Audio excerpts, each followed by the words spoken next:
হবিগঞ্জের বাহুবল উপজেলায় ঢাকা-সিলেট মহাসড়কে শ্যামলী পরিবহনের একটি যাত্রীবাহী বাস উল্টে অন্তত ৩০ জন যাত্রী আহত হয়েছেন।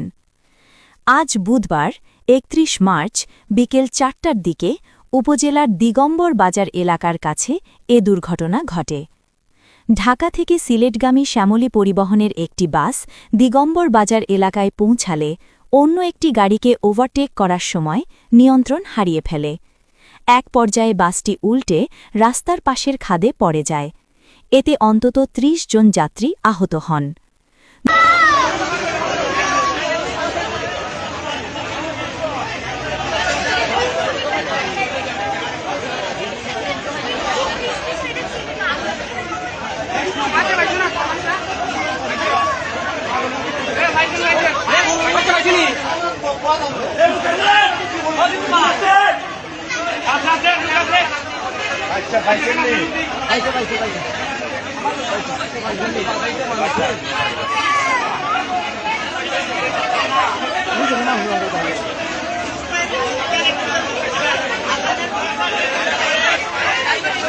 দুর্ঘটনার পর স্থানীয় লোকজন দ্রুত ঘটনাস্থলে ছুটে এসে উদ্ধার কাজ শুরু করেন।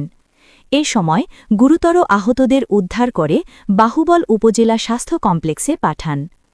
খবর পেয়ে বাহুবল মডেল থানা ও শায়েস্তাগঞ্জ হাইওয়ে থানা পুলিশ ঘটনাস্থলে পৌঁছে উদ্ধার কাজ পরিচালনা করে এবং দুর্ঘটনা কবলিত বাসটি সরিয়ে নেয়।